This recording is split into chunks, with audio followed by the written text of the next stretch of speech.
Ripoti za Sema Africa TV kutokea visiwani Zanzibar ni katika kuwafikia watu wenye mahitaji maalum pamoja na wenye hali duni za kimaisha kwa kutoa kile walichokuwa nacho katika mwezi mtukufu wa Ramadhani visiwani hapa. Viongozi mbalimbali wakifanya jitihada ya kutoa sadaka ya futari katika majimbo yao. Usisi Alompondeza ni mbunge wa jimbo la Chumbuni, na hapa anaanza kueleza jinsi alivyowafikia watu wenye makundi tofauti. Mambo haya kiukweli kuwagusa watu ndani ya mwezi kama huu ni mambo ambayo tangu nimeingia kwenye nafasi hii nimekuwa nikiyatekeleza.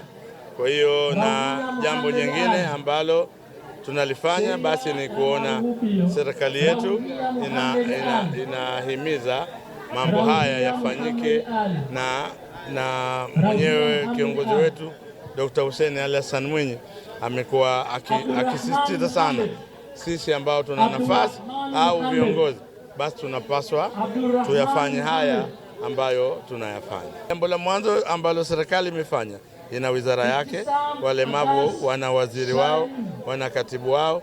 Kwa hivyo yale ambayo walemavu serikali inawajua kwa hisabu, kwa idadi, lakini na sera yao wanayo walemavu ambayo serikali inaitekeleza, na wamepewa kipaumbele safari hii. Hata kwenye bajeti ijayo mtaona jinsi gani serikali imewapa kipaumbele watu wenye ulemavu. Imekuwa ikijenga miundombinu kwa ajili ya walemavu, lakini hata makazi yamejengwa hapa Sebuleni.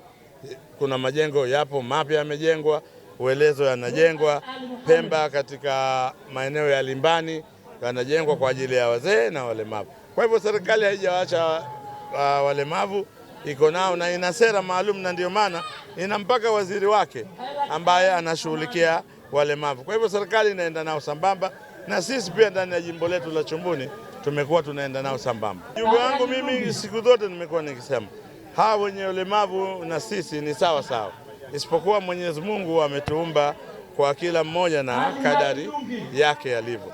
Lakini watu wote tunapaswa tuwaheshimu, lakini pia tuwasaidie na tuwe nao kwa karibu, na tuwape mashirikiano yale yote ambayo wanayahitaji na kwa wakati huo. Lakini kwenye jimbo la Chumbuni, kwa mwakilishi mbunge na madiwani, kwa uwezo wa Mwenyezi Mungu tutakuwa kitu kimoja kuanzia mwanzo wa utawala wetu mpaka mwisho wa utawala.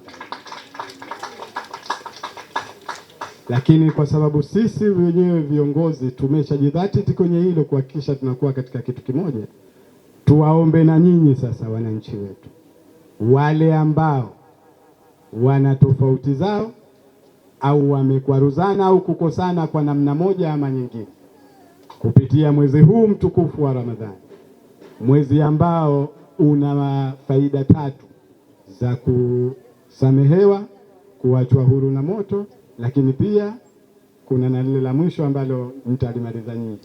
Kwenye maendeleo hatutabagua jinsia, rangi wala kabila. Nikiripoti kutoka visiwani Zanzibar, Abdalla Balozi, Sema Africa TV.